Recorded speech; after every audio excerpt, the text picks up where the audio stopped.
Hi hello అందరికీ. Bagara rice అంటారా, తిరువాతన్నం అంటారా, కలర్ రైస్ అంటారా, వెజిటేబుల్ రైస్ అంటారా, ఏమంటారో కామెంట్ చేయండి. ఈ రైస్ కాంబినేషన్ వచ్చేసి ఆలు కుర్మా చాలా బాగుంటుంది. ఆలు కుర్మా అయితే చేశాను నేను.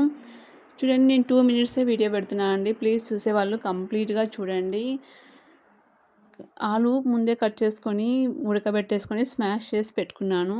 కడాయి పెట్టేసి ఆయిల్ వేసి పోపు గింజలు వేసి బాగా ఫ్రై చేసుకోవాలి. ఫ్రై అయిన తర్వాత 2 ఆనియన్స్ కూడా వేసి కరివేపాకు వేసి బాగా మీడియం సిమ్లోనే ఫ్రై చేసుకోవాలి. ఆనియన్స్ మన టేస్ట్కి తగ్గట్టు ఎన్నన్నా వేసుకోవచ్చు. ఆనియన్స్ నేను పెద్దవి ఆనియన్స్ 2 తీసుకున్నాను 1/2 కిలో ఆలుకి. ఇవి బాగా ఫ్రై అయిన తర్వాత ఫ్రెష్గా దంచి పెట్టుకున్న అల్లం వెల్లుల్లి పేస్ట్ కూడా వేసి బాగా ఫ్రై చేయాలన్నమాట. ఇదే ఆయిల్లోనే ఫ్రై చేసుకోవాలి. ఇంకొకటి కర్రీ అయిన తర్వాత కూడా అల్లం వెల్లుల్లి పేస్ట్ వేస్తారు. మా అత్తమ్మ అలా చేస్తుందన్నమాట పాత పద్ధతిలో. అది కూడా టేస్ట్ నిజంగానే బాగుంటుంది. ఒకసారి చేసి చూపిస్తాను మీకు. డైరెక్ట్గా చేసేయచ్చు అనమాట, అన్నీ వేసేసి అల్లం వెల్లుల్లి పేస్ట్ కూడా ఫ్రెష్ది వేసుకొని బాగా ఫ్రై చేసుకోవాలి. ఫ్రై అయిన తర్వాత 2 పెద్ద టమాటాలు తీసుకొని, పండిన టమాటాలే తీసుకోండి, చాలా బాగుంటుంది. పండిన టమాటాలు అయితే మనకి గ్రేవీ కూడా వస్తుంది. పండిన టమాటాలు వేసి బాగా ఫ్రై చేసుకోవాలి.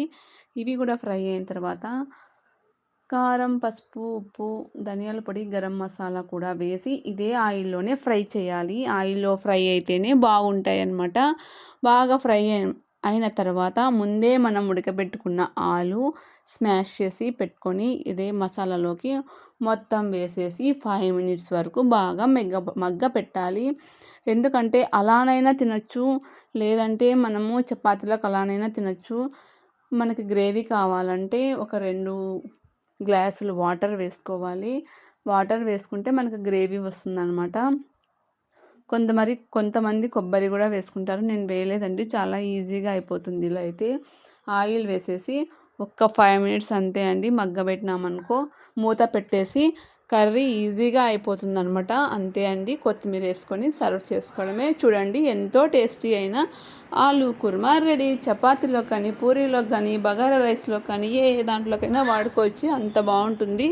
చూడండి, ఈ వీడియో నచ్చితే ప్లీజ్ లైక్ చేయండి, షేర్ చేయండి. కొత్తగా ఎవరన్నా మన వాళ్ళు చూస్తుంటే మాత్రం సబ్స్క్రైబ్ చేసుకోండి. పైకి వచ్చేసింది చూడండి ఆయిలు.